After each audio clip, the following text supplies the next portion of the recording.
by GuitarPronto.com. In this lesson we're going to be looking at the basic guitar scales that you need to know as a beginner. We're going to be focusing on the major scale. There are many different types of scales that you can learn. The three basic ones, however, are first of all the major scale, which is diatonic and has 7 notes, the minor scale, which is also diatonic and has 7 notes, and finally the blues scale, which is hexatonic and has 6 notes. There are many different places on the neck of the guitar that you can play these scales.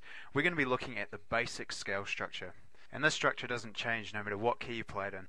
Okay, so in this lesson we're going to have a look at the G major scale. The G major scale starts on the 3rd fret, which is a G note. If you wanted to change the key that the scale is in, then you simply just change the fret that the scale starts at. So for example, if you wanted to play an A major scale, then you'd play the scale at the 5th fret. The scale we're going to have a look at in this lesson is the major scale. This is a diatonic scale, so it has 7 notes. We're going to focus on the G major scale, so the 7 notes for this are G, A, B, C, D, E, and F sharp. For the G major scale, we start on the 3rd fret, which is a G note of the 6th string, and we work our way down, repeating the scale twice plus an extra note, so we end on a G note on the 1st string.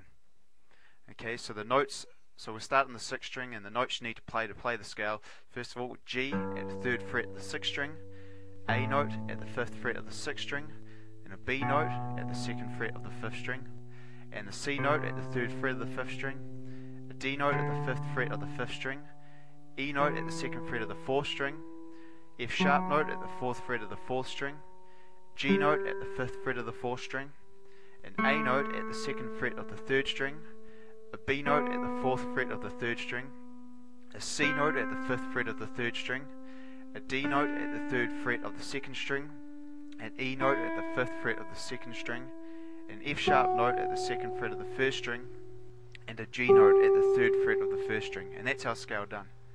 Okay, so if you play the scale all the way through, it sounds like this.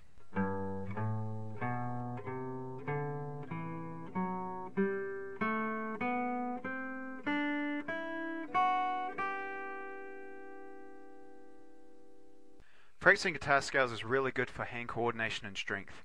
When playing the scale, you want to have as little hand movement as possible, so therefore you want to try and use all 4 fingers.